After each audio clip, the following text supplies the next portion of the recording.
our individuals, groups, organizations, and faith communities responding, how are policies and protocols affecting these populations, how can each of us get involved and support the work that is happening across the country. Well, it is my pleasure to introduce you to our panelists for today and our presenters for this webinar.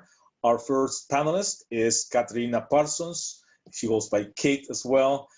Kate Parsons is the Legislative Associate for International Affairs, working in Mennonite Central Committee U.S. office, Washington, D.C. office. And she works on Latin America and Asia on issues related to root causes of migration from Central America and peace in North Korea. Prior to working with MCC in Washington, D.C., she was Director of Communications for an MCC partner organization in Tegucigalpa, Honduras. Welcome, Kate. Then our second panelist is Catherine Rosa Smith. She is currently the Border and Migration Outreach Coordinator for West Coast Mennonite Central Committee. Catherine Smith is originally from Seattle, Washington. During a one-year volunteer assignment with MCC, she volunteered with the Women's Co-op Anadesa in Santiago, Atitlan, Guatemala. She then moved to Tucson, Arizona, and served as the site and volunteer coordinator for the migrant shelter Casa Alitas for 1 year, and primarily worked with asylum seekers from Central America. In 2018, she transitioned to a staff position with West Coast MCC and currently spends her time leading the Borderlands Learning Tours, accompanying detained immigrants and teaching others about immigration and border realities. Welcome, Catherine. And our third panelist is Lisa Coop. Lisa Coop is Associate Director for Legal Services at the National Immigrant Justice Center, NIJC. She directs NIJC's Asylum Project, handles federal litigation, and provides representation and supervision in deportation defense matters. Mrs. Coop specializes in litigation, policy, and direct services advocacy on behalf of immigrant survivors of gender-based violence. She heads NIJC's Indiana office and is an adjunct professor at Notre Dame's Law School. Welcome, Lisa.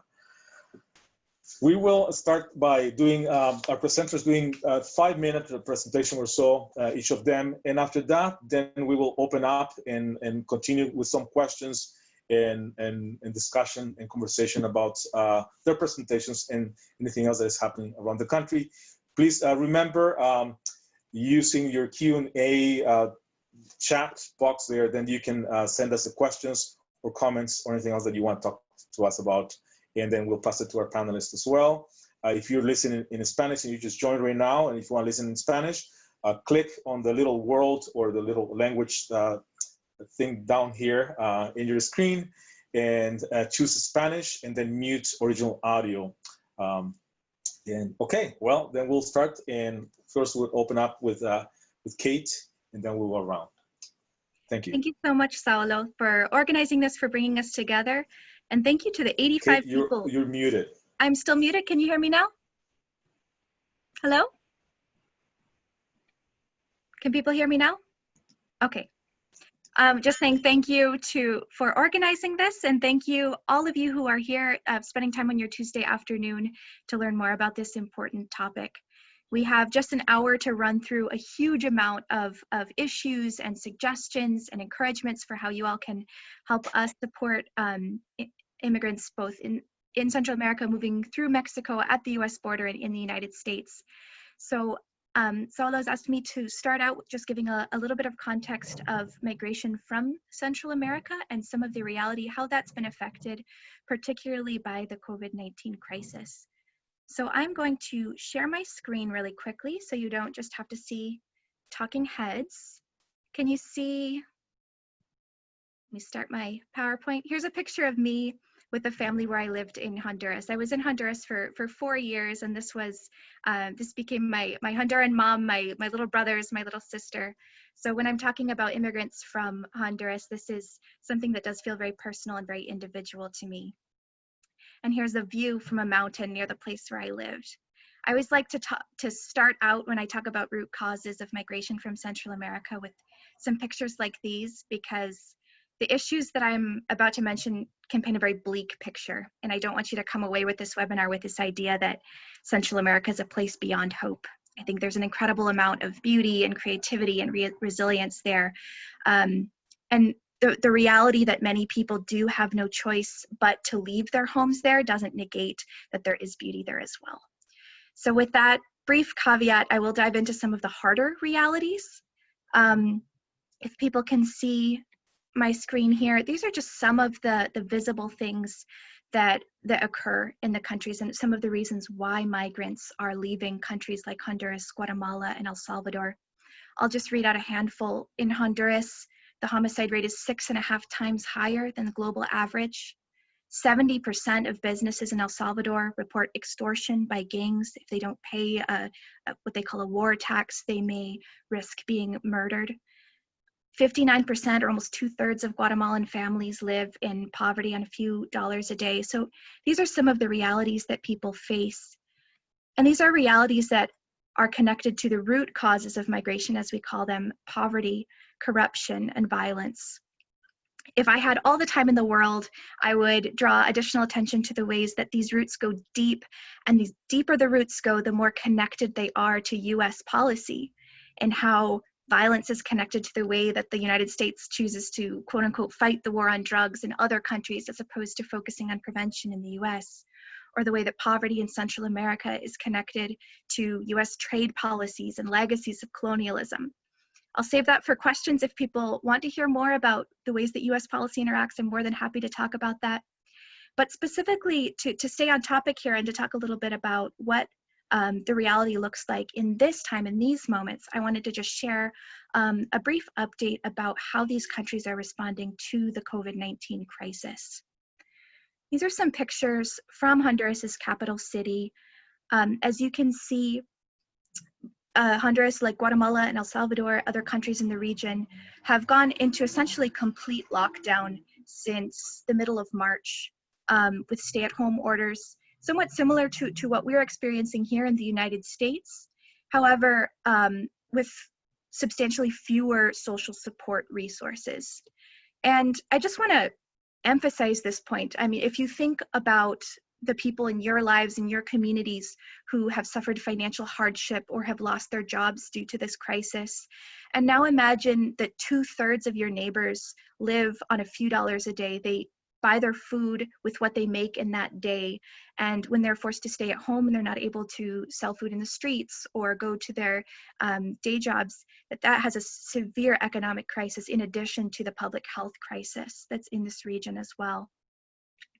Another concern I think worth highlighting is the way that these quarantines are enforced through military or military police. That's been a concern in this region for a number of reasons, for the way that military forces used to keep public order. That's something that Mennonite Central Committee strongly opposes. But the strict prevention measures that we're seeing is in part because of how little capacity there is in the public health system in these places to respond to COVID-19. I'm going to share a photo that's really hard to see. I'll try not to stay on it for too long. But this is a photo from a public hospital in Honduras. As you can see, there's very little privacy. People are packed up very close together. There are no sheets on the beds, limited medicine. This is a shelter that they're sort of putting together to quarantine people, really ad hoc, just whatever they can, and not really social distancing or providing the medical care that people need. I looked it up when this crisis was first coming to light. Both Honduras and El Salvador had only about 100 ventilators in the entire country. Guatemala had about 670, but this is for a country of 17 million people. So when I talk to our MCC's partners in the region, what they say is really this is not about a medical response. This is about prevention. If somebody does contract the coronavirus and suffers complications, they're very likely to die. So that's, I think, the very difficult reality.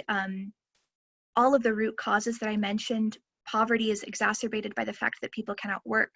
Corruption is a significant issue because suddenly the Congresses in these countries are approving millions of dollars for coronavirus response. We're not sure that that's being allocated transparently or effectively.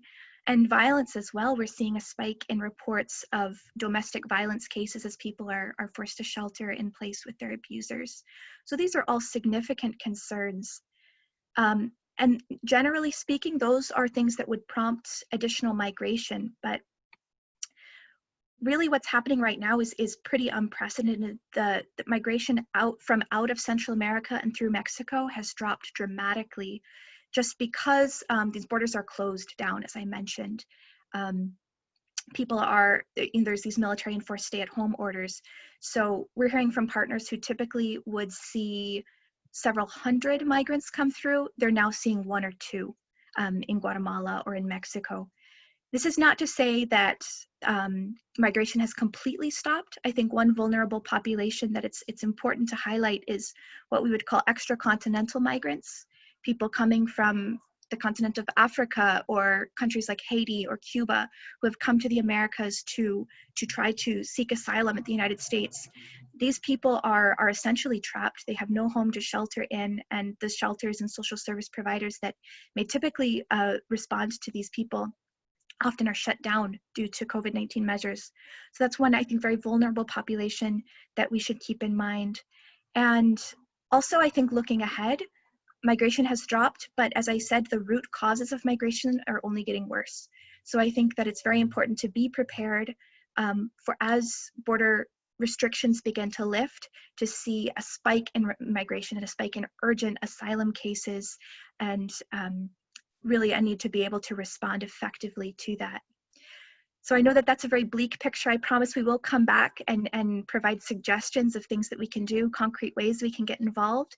But for now, I'll hand it over to Kat in Tucson, and she'll speak more about the reality at the US border and some other issues with asylum and US migration policy.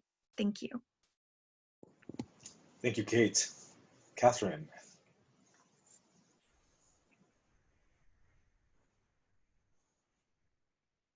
Okay, awesome. Thank you so much, Kate, for giving us that background and kind of starting in Central America and Mexico. And now I'm going to bring it a little closer to maybe where most of us are, maybe not all of us, but bringing it to the southern US border with Mexico.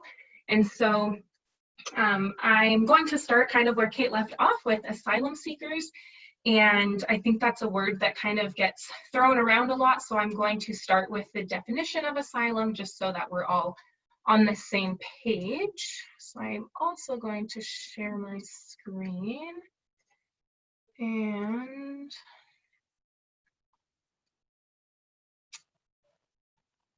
okay, so you can see here, asylum defined.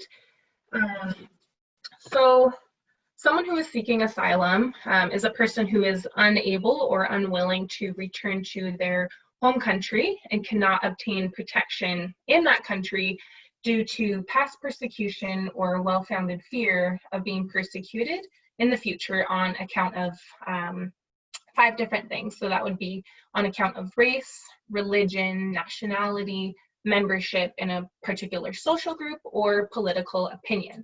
And so the United States actually has a legal obligation through the International Refugee Convention to provide protection to those who qualify as asylum seekers.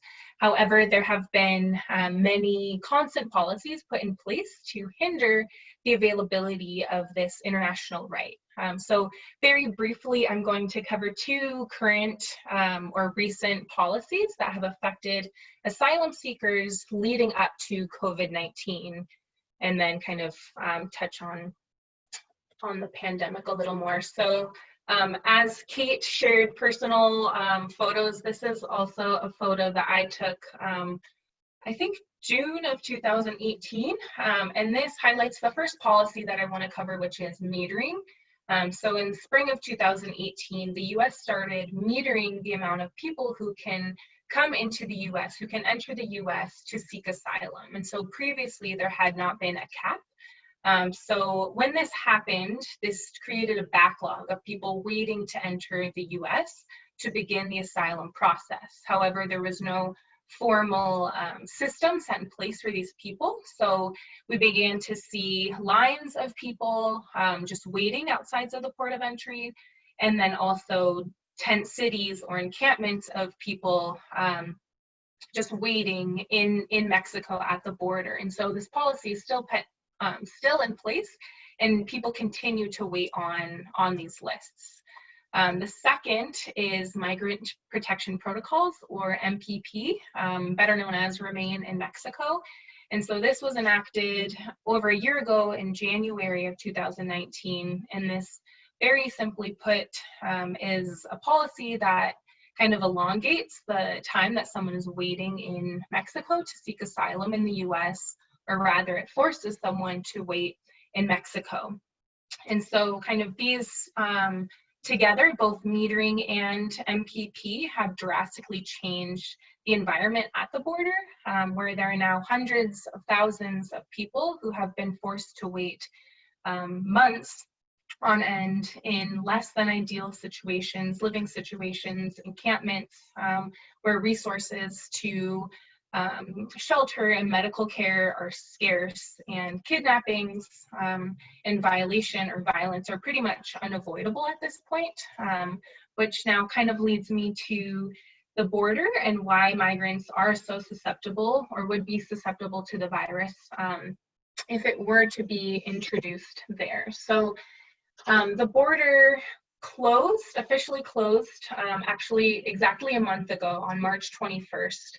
And this looks different at different ports of entry, but essentially the border is closed to everyone besides essential workers and commercial traffic, which include anyone who do not have proper documentation, meaning that asylum seekers fall under this. And despite the international right to seek asylum. And so, as Saulo mentioned earlier, this has been taken a step further just last night, with the administration saying that they're going to temporarily suspend all immigration to the United States.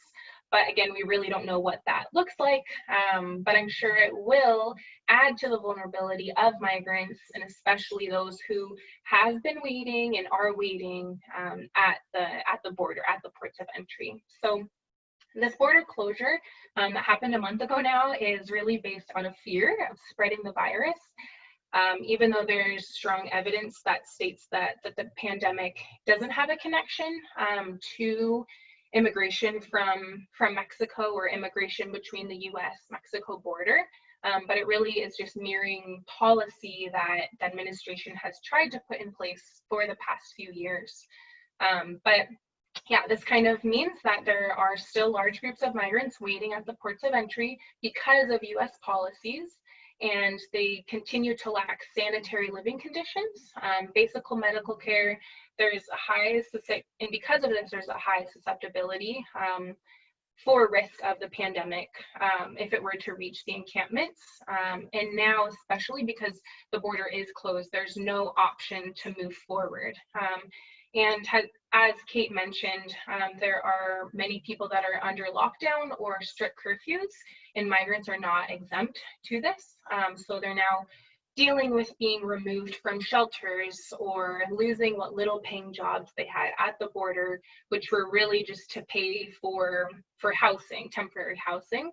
And they're being targeted for being outside when there's really no other option for them. So very briefly, I'm going to go over two more things, and then we can maybe get back to these in the questions. But shelters in the US are also being affected, migrant shelters who are used to receiving asylum seekers. And they're equipped to receive many people and have the resources that are needed. However, because of the border closure and asylum seekers not being allowed to enter, we've seen a really large decrease. So here I have examples from one shelter in Tucson called Casa Alitas. And this past year, 2019 to 2020, we received around 20,000 or over 20,000 migrants or asylum seekers. And this year, since 2020 began, we've only received 978 people. and 0 after April 1st. So that's an 85% decrease in asylum seekers allowed to enter the US, just in this small portion, numbers from Casa Alitas. But this doesn't mean that people are not trying to seek asylum or that they're not in need of seeking asylum. It's just that they're not allowed to enter. But the shelter space in the US is still available. It's just not being used. And then going to detention centers, which and deportations, which will actually cover more on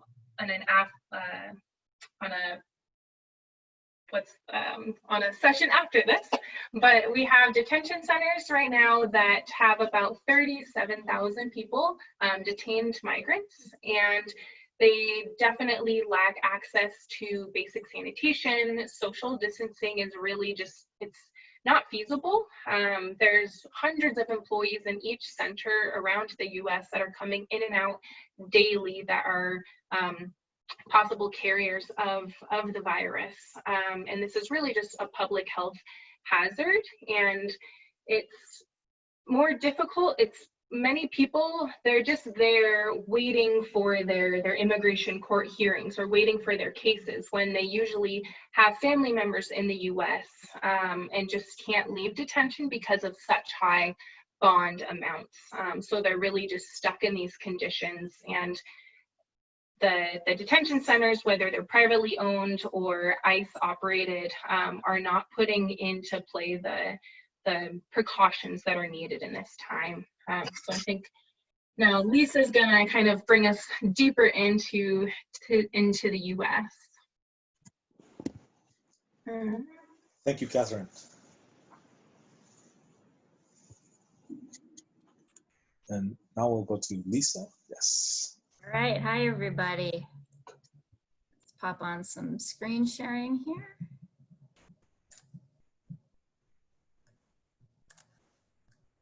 All right, so hopefully you should be seeing my slides now. There we go.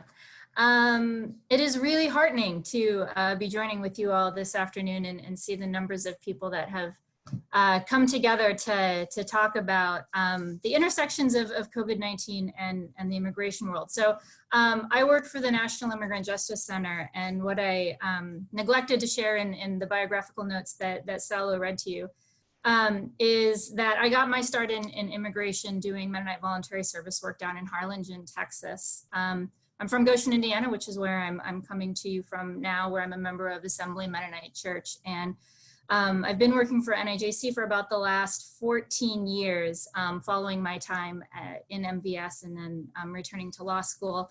And so border issues and then immigration issues more broadly within the United States are really at the heart of the work that I do. So NIJC is a legal services organization that serves low-income immigrants and asylum seekers. So all of our clients are at or below 200% of the poverty line, which means they bring multiple vulnerabilities to begin with. And I think what Salo mentioned at the beginning of this conversation about how COVID-19 or coronavirus is really bringing to the surface vulnerabilities that were pre-existing and really exacerbating them is exactly what we're seeing in the immigration world. So our work with asylum seekers, and I threw up a couple of pictures there, including a cameo of Salo Padilla, if you can pick him out there.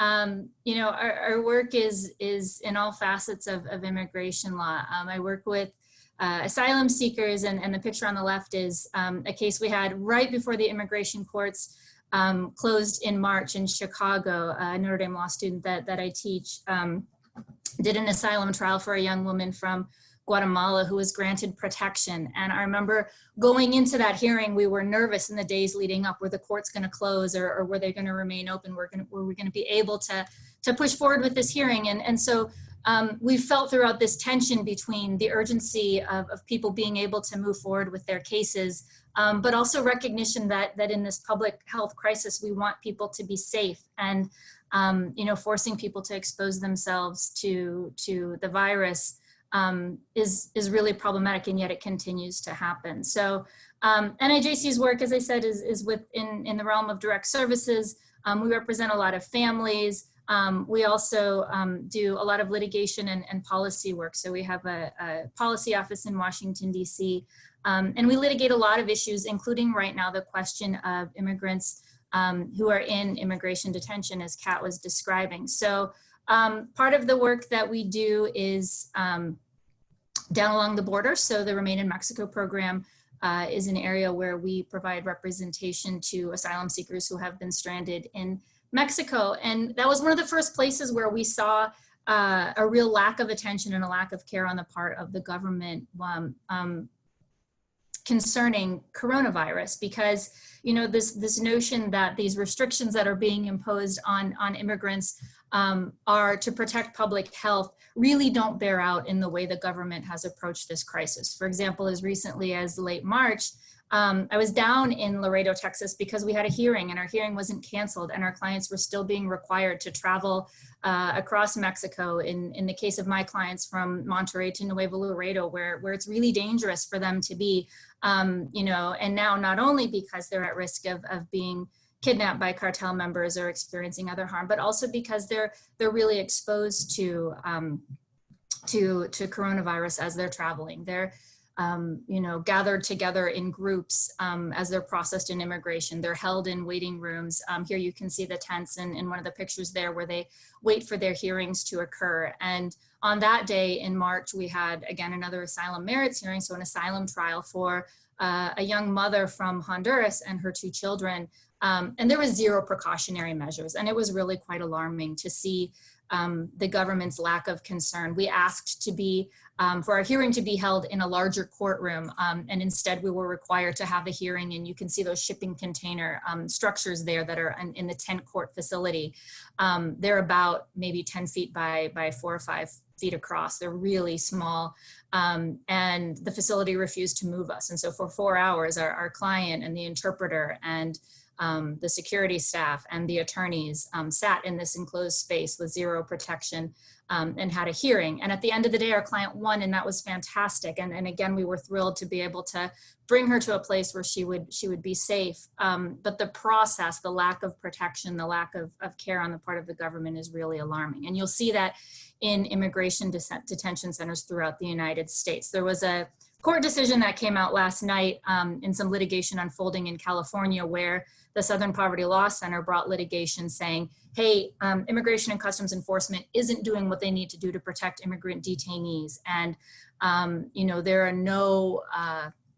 there's no access to any kind of masks or hand sanitizers or even soap or cleaning supplies. And people are sleeping, mere meters apart from each other. And almost by the hour, we're seeing the numbers of positive COVID-19 cases in immigration detention rise. And it's really alarming, particularly because of a lot of our clients present other medical vulnerabilities. We have a client we're representing right now who's a separated mom who has been in immigration custody since April 1st of last year. So over a year now, and she's been separated from her children for almost the entirety of that time. Her children are in federal custody in a children's shelter in Chicago. And the mother that we're representing has hepatitis B, and it's unclear where she contracted it, but she was diagnosed in ICE detention. And so it seems possible that she picked up this vulnerability as a result of being held in immigration detention. And as Kat said, this is entirely discretionary. The government does not have to hold asylum seekers and other immigrants in these jails, and yet they decide to do that. And certainly under this administration, we've seen a really dramatic rise in the number of immigrants who are held in detention. And so we're filing federal litigation just about as fast as we can turn it out to try and get federal court judges to grant petitions to get our clients out of jail. And so far there have been mixed results. We've gotten a number of clients out in recent weeks, and we've also seen a number of losses where judges have said that they feel they don't have the authority or they're, for other reasons, are declining to release people from immigration detention. And so we're going to continue to see more positive cases, and we're going to continue to see people become seriously ill, and I imagine we'll start to see deaths in detention as a result of COVID-19. Similarly, children, unaccompanied minors who are held in federal custody under a different scheme of laws. They're not in ICE detention, but they're in the custody of the Office of Refugee Resettlement. And sometimes that's okay as long as they can be processed and very quickly released to their parents or caregivers after the government has confirmed that they're not subject to human trafficking and they've got a safe place to go. But again, what's happened under this administration is they've really slowed down that process in order to move children towards deportation as opposed to reunification with their families. And what that means is that you have a lot of children in congregate care in detention centers. And sure enough, we've started to see positive cases among kids who never should have been held for as long as they've been in ORR custody, Office of Refugee Resettlement custody. And so that's another really alarming area where we're doing a lot of advocacy to try and push to get these kids safely released and not in a place where they're exposed to COVID-19. And then moving outside of the detention context, I'll just touch quickly on a couple of other areas that we can talk about more during our discussion period. But we continue to see, our clients who are low income, who are immigrant workers, who are extremely vulnerable. Here in Indiana, we have a lot of clients who work at a Tyson chicken processing plant, and the news came out yesterday afternoon that 15 workers at that plant have tested positive. We know that means there's a decent chance that a lot of non-citizens who are working there, who are less eligible or not eligible at all for any kind of Medicare or unemployment or assistance, and so are really, really at risk when these sorts of crises hit. And so there is the issue of people being exposed at work. There's the issue of clients not being eligible or non-citizens not being eligible for the stimulus provisions of the legislation passed by Congress. So one of the real shortcomings of the legislations that's passed so far is that it's really limited in who can access those protections. So the very people who are still working, who are still exposing themselves, or the people who are, on our lowest rungs socioeconomically, who are losing their jobs and have no safety net whatsoever, aren't eligible for these protections. Individuals who have not had employment authorization aren't eligible for unemployment insurance, even though they've been working and paying taxes into the system for most of the time, if not all of the time that they've been working. So that's another point of real concern. And I guess the last thing I'll talk about before we turn to discussion is the Deferred Action for Childhood Arrivals, or DACA program, which I think, as most people know, is pending before the Supreme Court right now. So this is that program that dates back to 2012, under which young people who came to the United States and didn't have proper immigration documents were able to access employment authorization and driver's licenses and social security numbers, and they were really able to stabilize their lives. And there are close to 700,000 of them in the United States today who have that protection. And of that number, about 27,000 of them are healthcare workers. And if the Supreme Court issues a decision allowing this administration to terminate DACA, then the ability for those individuals to work, many of whom are on the front lines of this crisis, diminishes, and probably we lose that section of our workforce, and we lose their contributions and really diminish their ability to participate in our communities, which is would be a real tragedy. So right now we're waiting for the Supreme Court to issue their DACA decision. It's expected every Monday when the Supreme Court issues decisions. We all kind of hold our breath and wonder when that decision will come out. It will probably be at some point before the end of June.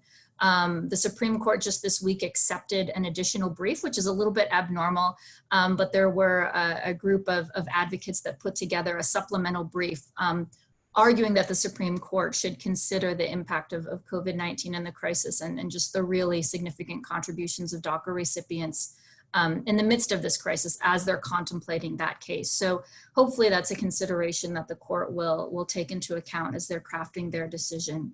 And with that, I think it's probably a good time to return to what your questions may be. And the three of us and our colleagues from MCC also, I believe, are willing to answer any questions that you might have about what's going on. Thank you, Lisa and Kate and Catherine, for your presentations. That's awesome information that you have given us.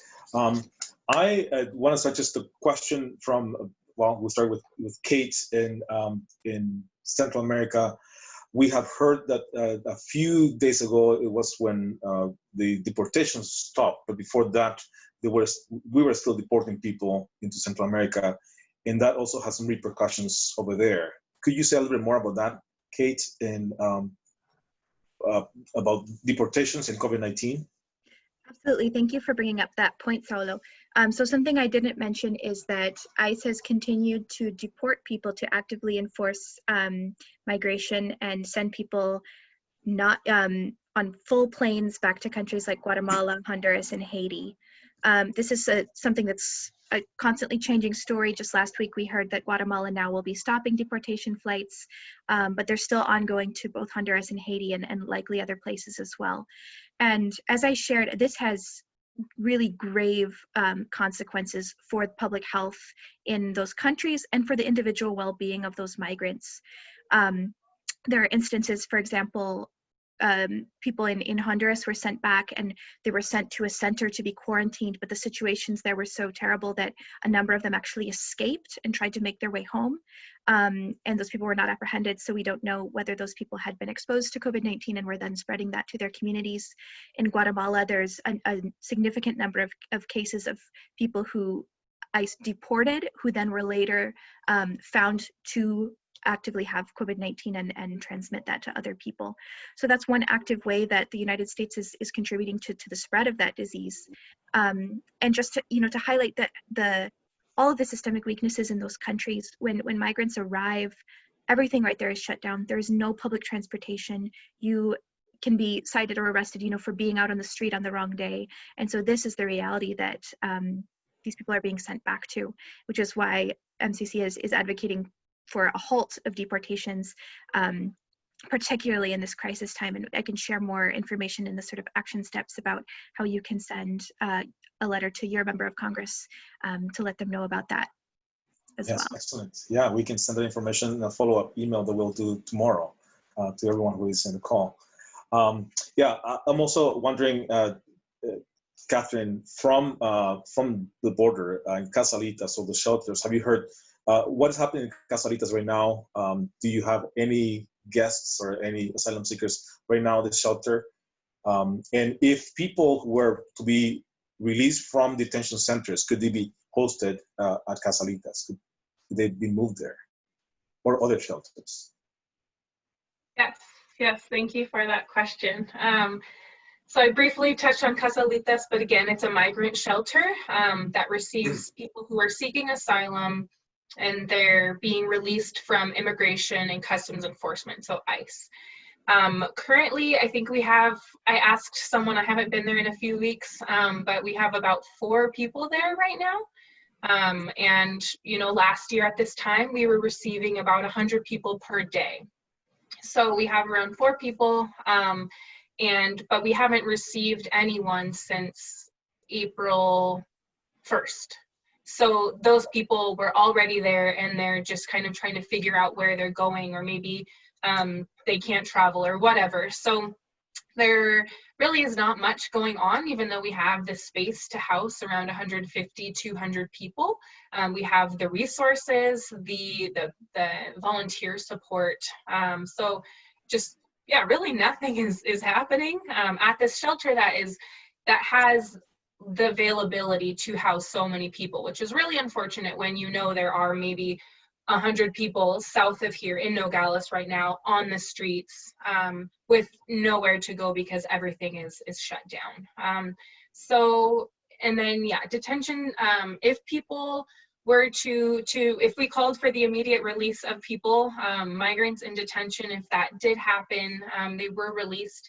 Casalitas has said that they are willing to receive those people, maybe not 100 at a time, but they could definitely take in those people, have them safely quarantined with a medical staff, access to all of the things, the hygiene items that they have to pay for right now. Casalitas or other shelters I know have put plans together to say how they would receive people leaving detention centers and that they're willing to do that. Thank you, Catherine. And Lisa, I'm going to go to you as well. You mentioned Dreamers as health workers. Could this be maybe a moment that we could be used to push for a legal path? Or could this be used for any advocacy towards that? I mean, I think it highlights, and it wasn't a secret before that our DACA recipients, Dreamers, are critical members in our communities and have been contributing heavily for a very long time now. But I do think this is, at this moment where we have maybe a unique appreciation for our medical care workers and for delivery people and for the grocery store workers and for the migrant farm workers, the people that are keeping our systems operating to the extent that they are. So many of the people doing those work are our community members who are not United States citizens, who have different levels of immigration status, including DACA recipients. And so, I'm hopeful that there will be some momentum that flows from this recognition that, pushes Congress to act to regularize the status of DACA recipients and their parents and our other so valuable community members who have shown themselves, long before now, but maybe especially now to be such critical members of our communities. All right, thanks, Lisa. I am going to continue with you. We have a question actually for you. It says, this is perhaps a question mostly for Lisa. What can you inform us about the implications of COVID-19 for immigrants who are currently in the process with their asylum cases and are awaiting court dates, etc.? Mm-hmm. I'm referring to the populations that is not detained. Are court dates being canceled, postponed? What is happening in those areas? Yeah, that's the million-dollar question that we're all asking pretty much every day. For the longest time, the courts were the Executive Office for Immigration Review, which is the entity that houses the immigration courts, was tweeting out usually around 10 o'clock at night whether or not the courts were going to be opened or closed the next day. So it's been this sort of absurd patchwork of information coming out. Right now, non-detained immigration courts across the country are closed, and they just extended that until, I believe, May 15th. And so until today, we thought that we were going back to court as soon as May 1st or 2nd. And we have some hearings down in Laredo, and so we've been kind of grappling with how do we respond to the fact that our clients need representation, but it's also not safe to travel. But so for now, most hearings are getting continued, which is probably the right thing for our non-detained asylum-seeking clients who now are not being asked to travel into court. But the downside of this, of which there are many, but one of them is the fact that our immigration courts are significantly backlogged. So even before all of these continuances, we were getting here in the Chicago area, hearings set well into 2023. And so you have people waiting years upon years for resolution of their immigration cases. And these are people, I showed that picture earlier of our client who won asylum. And one of the reasons why we were so eager to have her hearing was because she has a young son who she had to leave in Guatemala when she fled. And the only way that we can get her reunified with her young son is by winning her case.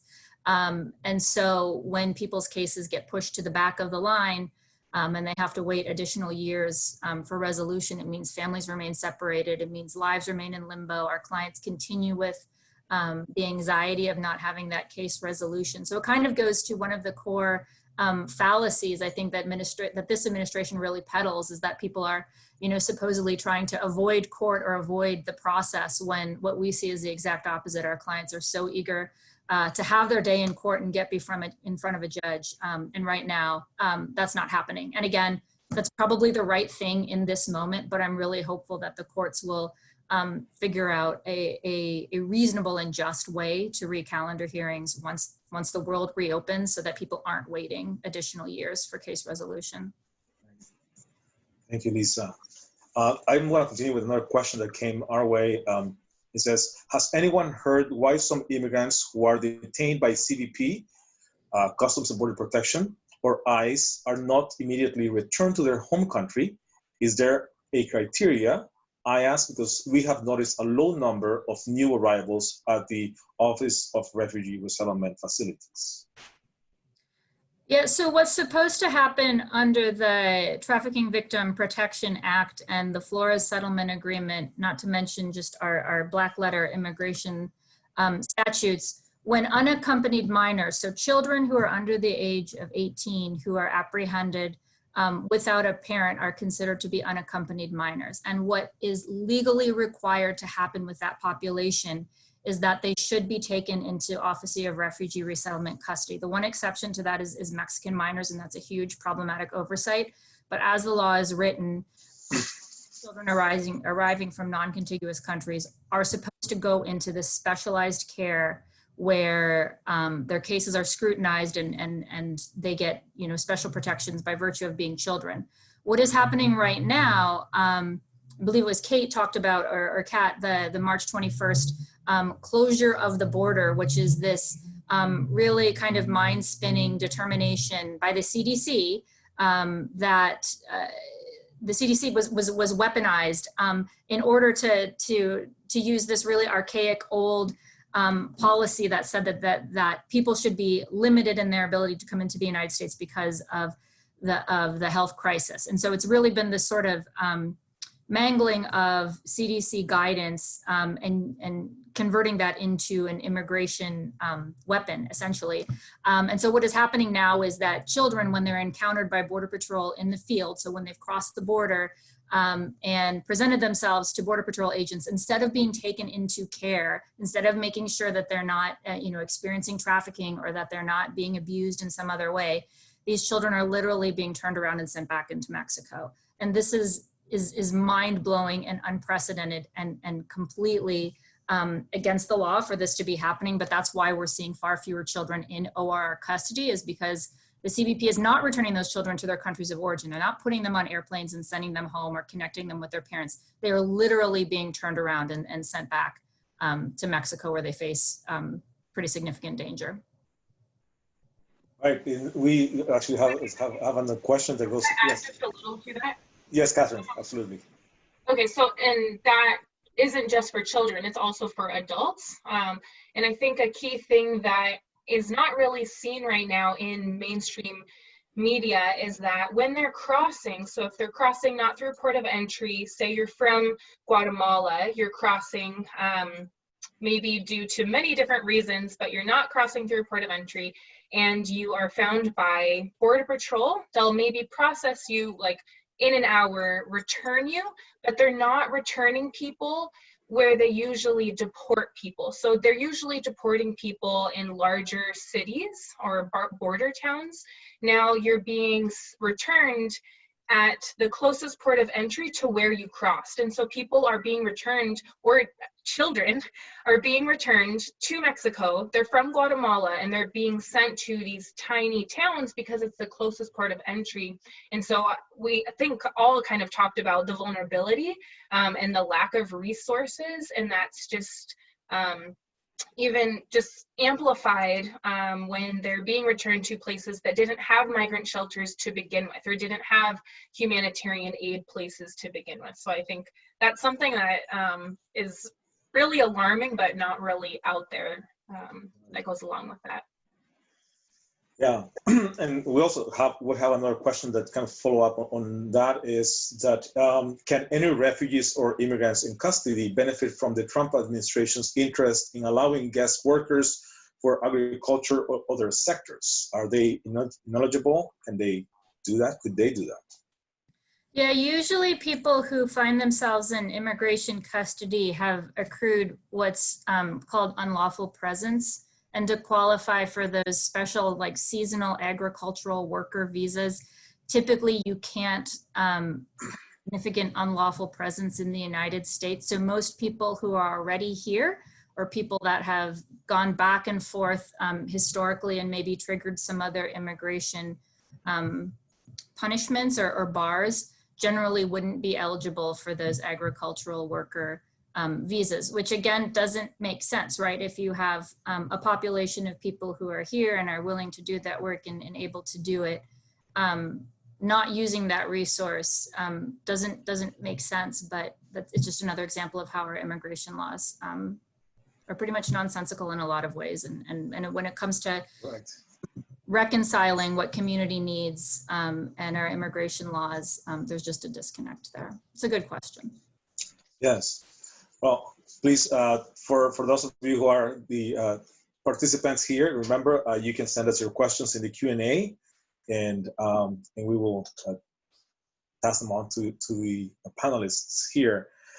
Let's talk a little bit about the tweets from last night, and what do you think, from your perspective, what could that mean at this point where borders are closed already, and a lot of things have been halted? What could that mean? And I'm opening up for the three of you. That what are you sensing from your offices? What could that mean?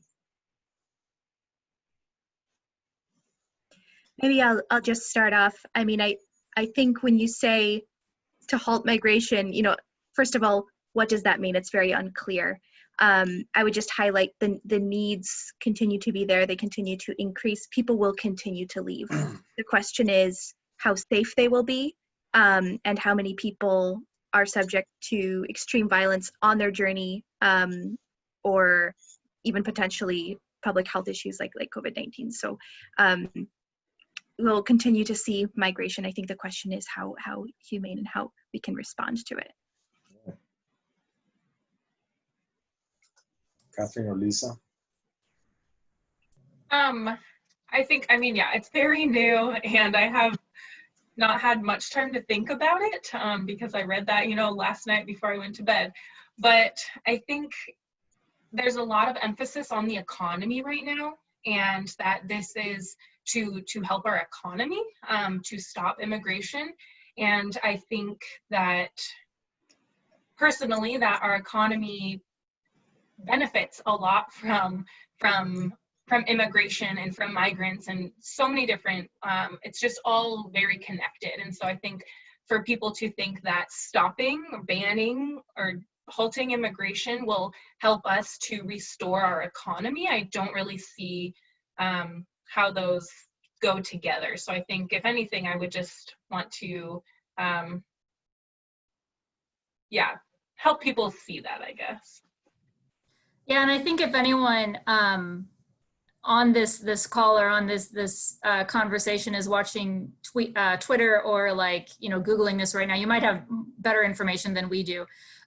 You know, it was a tweet that came out last night, had all of us scratching our heads and feeling a little alarmed, because as we've discussed, they already did close the border back in March. This seems to be, again, just another brazen attempt of the administration to try and take advantage of this public health crisis to implement some of the really awful immigration policies that they've been trying to push through from the beginning, but haven't been able to in the court. So I think this is, you know, an attempt to expand the Muslim ban. This will be an attempt to, you know, limit the people who are able to access residency, the lawful permanent residency or adjustment of status process. I think we'll see probably, you know, travel limited from countries that this administration views as undesirable. So it's really unclear what it is. I don't even think the president's cabinet understands what it is. I don't know that there is an executive order drafted yet. The tweet mentions that he's going to issue an executive order.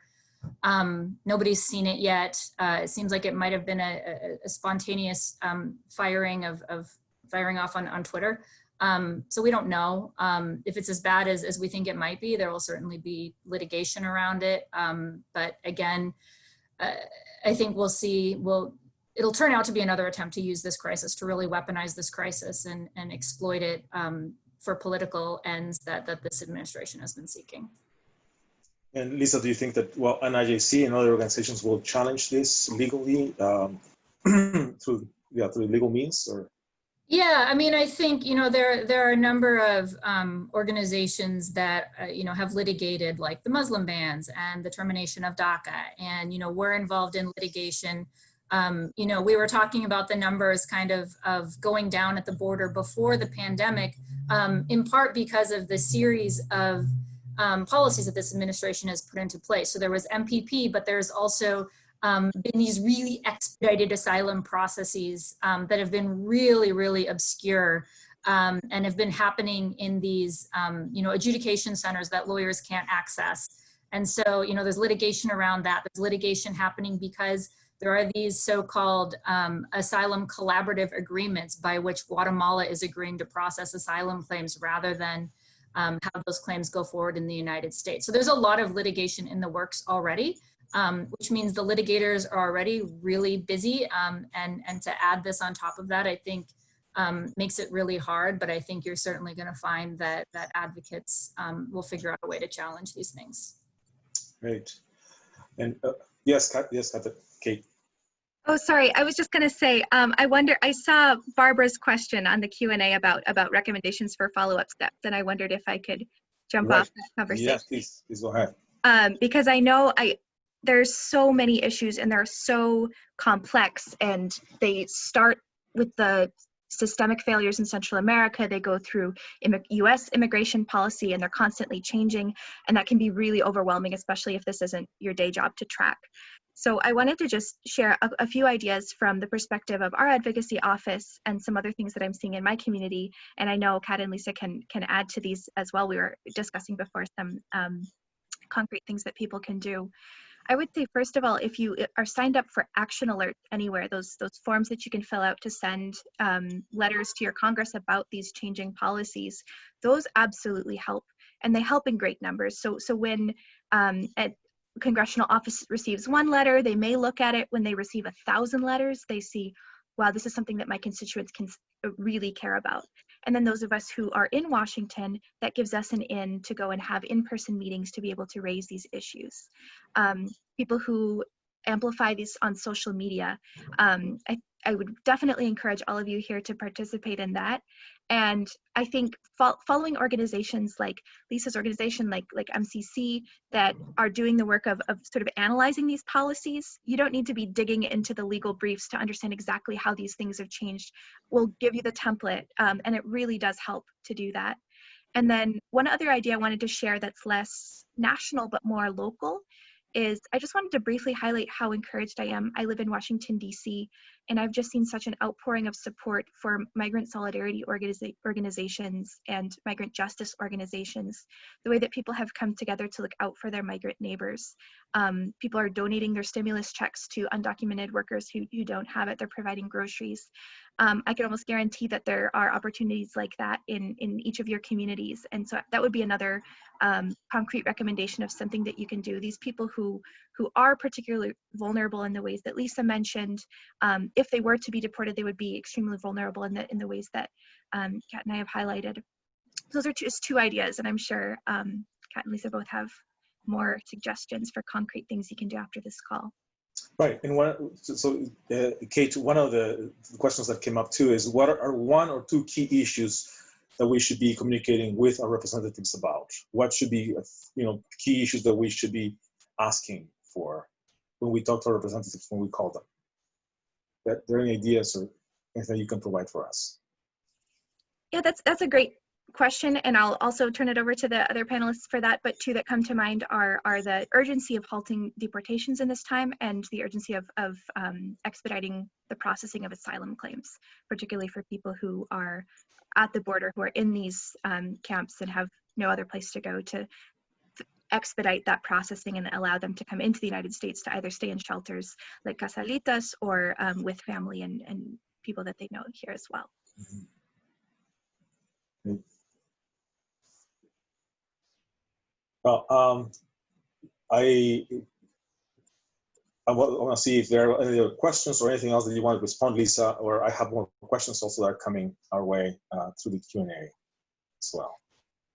Yeah, no, I'm seeing the questions come in, and there's a lot of really good stuff here, and hopefully we can get to a bunch of them. Adam Roth is asking, how quickly can, I think this is actually like the question with a little nugget of hope in it, if we can change administrations in November come January 2021, like how long does it take to turn all of this around? One of the things that we're really focusing on, there have been some incredible projects, collectively among advocates trying to document all of the little things that this administration has done to really damage our immigration laws and to harm immigrant communities and to harm communities at large. So I think there will be some immediate things, some executive orders that can be rescinded. I think it's also going to be really important for all of us to keep up the pressure on things like Remain in Mexico, so that, you know, if a new administration comes in, they recognize that this isn't, you know, the answer to the immigration court backlogs. You know, processing asylum cases in that manner, in that way, can't be the new normal. And so I do think that there's going to be, you know, it's going to be really important to make sure an incoming administration recognizes that the things that have been implemented under Trump, you know, have to be rolled back almost, you know, in their entirety. Public charge is another area that's really problematic, that I think is really, you know, exacerbated by this crisis. So this notion that people who are seeking to regularize their status, for example, through a family-based petition, are now having their economic circumstances scrutinized to such a degree that being poor can prevent you from being able to reunify with your family and regularize your status. If you don't speak English, if you have a disability, if you're elderly, those are all things that are marks against you, you know, through these new regulations. And you know, I think there's just a whole laundry list of things that we're going to have to dismantle, but I also think there's a really documented, well-documented list of those things, and a lot of people really gearing up in the hopes that we'll have the opportunity to undo some of this beginning next year. Okay. Yeah. Have any of you heard about immigrants having issues with testing, with free testing in the communities? I saw a picture the other day of a testing site, but then there was a Border Patrol office, a Border Patrol car parked very close or nearby. So, you know, I just learned that here in our community, and I'm very happy to hear as well that the Center for Healing and Hope here in Cushing, Indiana, will be offering free COVID-19 tests to 2,000 uninsured people. And so that's very, you know, I'm welcoming that. And I'm very excited to hear that. But have you heard in other communities, are people having issues, immigrant communities having issues in testing, with testing? Any of you?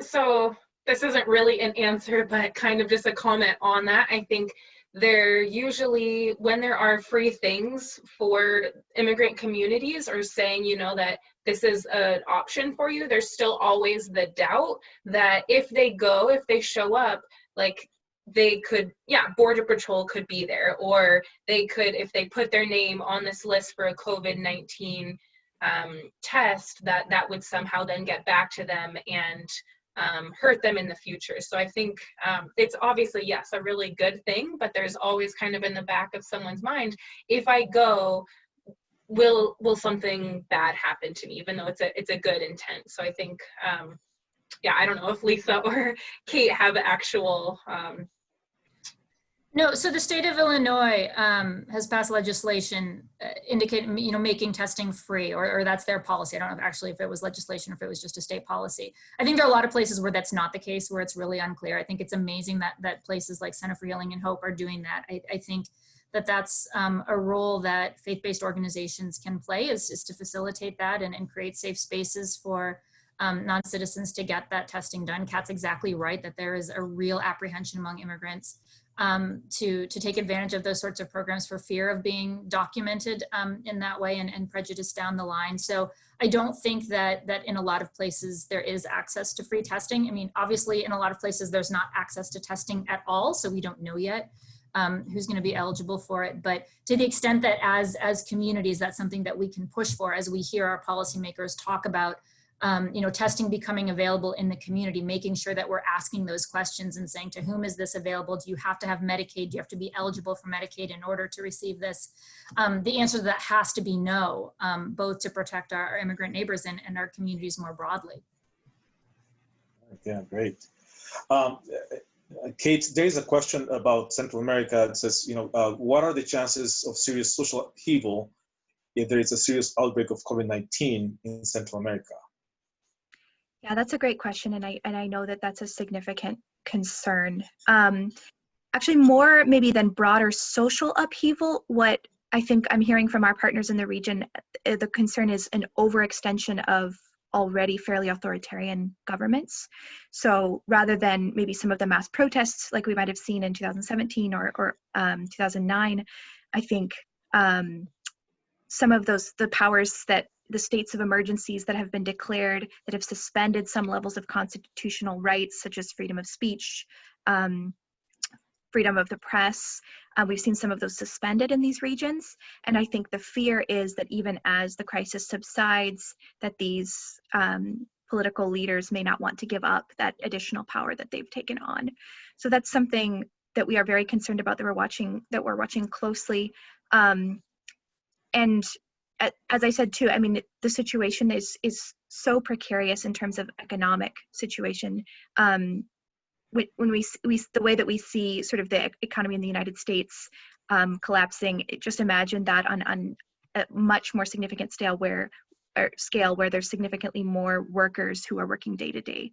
So I think there's a lot that remains up in the air about that's going to look like, but that is a concern across the developing world, I would say, particularly in Central America. Thank you. We also have another question that is kind of a follow-up of something that has been said already about people in tent cities on the other side of the border at this point, to what is happening there and what happens to people who are stuck there at this point. I don't know, Catherine, if you have heard from any of our partners or friends on the other side of the border. I know also, and this heads up, that in 2 weeks, we'll be doing another webinar on May 5th on border. This will be bringing people directly from the border who will be updating us on these issues as well. But Catherine, have you heard anything from people in the other side of the border and what is happening in 10 cities? Yeah, I mean, it just kind of depends where you are. So say one example is a shelter in Agua Prieta, so just 2 hours south of Tucson, and they have shut their doors. They have an actual shelter. They've pretty much shut their doors to new people who are coming. But the list continues for people who are trying to leave their home and come to the US to seek asylum. However, now they're remaining in their hometowns. They're putting their name on a list, and then they're only moving to the border town when they know, well, and this is obsolete now because asylum seekers aren't entering. So this is even in the past. Then they were moving to the border to then enter, to not have to wait months on end just in this shelter. So now that's really stopped. And as Kate has mentioned, you know, like migration has really, really decreased. But then with like the encampments more in Texas, it's really difficult, or it's become more difficult. So before, a lot of aid was coming from outside groups, and so either churches or nonprofits from either in Mexico or in the US were coming to those encampments and offering supplies. So now that has cut drastically, where I think and this is from information from a colleague in Anna in Texas, where it's maybe once or twice a week, 1 or 2 people from an organization, a nonprofit in Texas, can go to the encampment and offer services, social services. So really, it's if people were stuck before, that's just magnified. And I know some people have been going back to their home communities, and I don't want to say that diminish that it wasn't dangerous and they didn't need to leave, but it's kind of weighing the options of staying for however long. You know, now there's no end date to this border closure, so they're now returning to their hometowns, but they're still kind of left in this just very stuck situation with no resources. And there was a really powerful op-ed last Sunday in the New York Times, on the 12th, if that was a Sunday, about what's going on. You know, it was someone writing, saying basically, like, you know, we're inviting mass graves. Like, once COVID hits these encampments, there's no medical care, there's no access to protection of any sort. What we're seeing among our clients who are at the shelters a little further away from the border, our clients are generally in the Nuevo Laredo area, and out in Monterey. There have been some cases in those shelters already. So again, I think testing is really limited, but people are starting to get sick. One of our huge asks, or one of the things we're pushing for quite strongly with the government, is that right now everybody who had a hearing, a Remain in Mexico hearing, and was supposed to travel to the border for their hearing is canceled. It's not happening, but they are still required to travel from wherever it is they are in Mexico and to appear on the bridge on the day of their hearing to present themselves, to get their hearing notice of their next hearing to get continued. And this is because the whole system is completely chaotic, and the government doesn't have addresses to mail updated hearing notices to people, because people do not have addresses, because they're living in hiding, they're living in encampments, they're living in shelters, they're living on the street. And so the risks that people are undertaking, traveling to the border where they face dangers to begin with, and then having to wait in a group to have their name called out to go and get their paper and then process back through Mexican migration is a real vulnerability, and a spot where I think a lot of my clients, when we discuss this, I mean, the word that I just hear over and over from them is I am panicked about this. I'm terrified. I am panicked. And there's no sign. We've pushed really hard with members of Congress, with Department of Homeland Security, with DOJ, with everybody that we can raise this with. But I think that it's going to spread because they're forcing people to move around during this time. Right.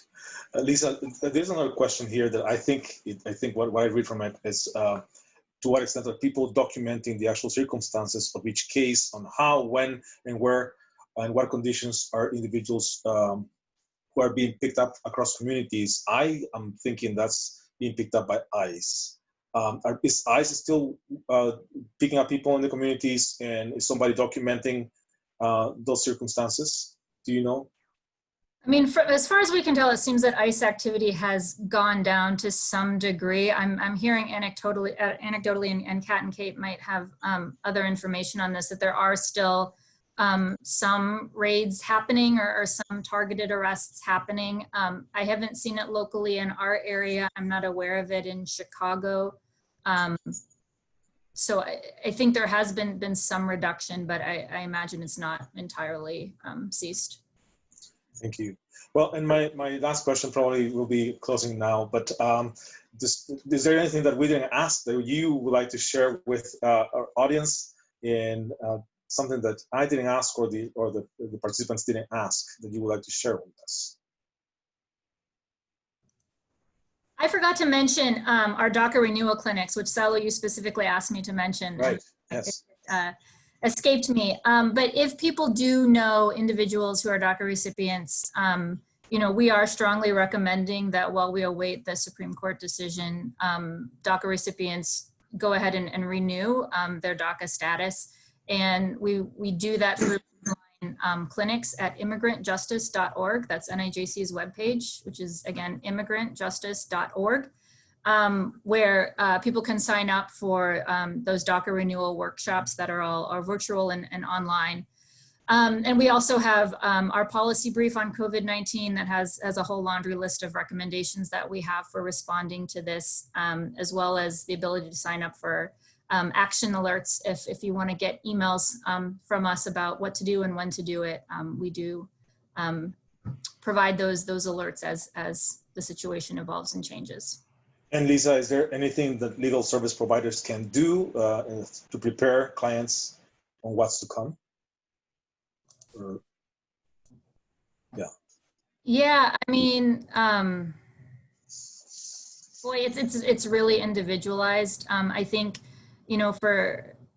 we're still providing intakes to clients. It all happens telephonically, so that we can hopefully provide some guidance to people. I think right now, people need to prioritize being safe, and as a community, we need to continue to develop ways to support them as people are losing their jobs, as people are in need of resources, and are finding themselves without the kinds of safety nets that might be available to people with immigration status, but in terms of what, you know, people should be doing legally to prepare their cases. I think most people are kind of in survival mode right now and need to do what they need to do to stay safe, and hopefully we'll all emerge from this in the months to come and be prepared to you know, ramp up again and hopefully provide comprehensive services to folks. Excellent. Well, thank you very much for the information and having this conversation with us. Thank you also to all the panelists, and also for the people who have joined the attendees to this informational webinar. This webinar has been recorded and will be available online tomorrow. You will receive an email link an email with a link to the recording and a reminder to sign up for the next webinars. Just a reminder that our next webinar will be on May 5th at the same time, and we'll be talking about border and with friends, border partners, and also with MCC staff who work at the border. Thank you so much, and we will see you in 2 weeks. This webinar has been brought to you by the MCC US Immigration Network. And thank you so much. Have a good afternoon. Stay well, be well, stay healthy, you and your families. Thanks. Bye.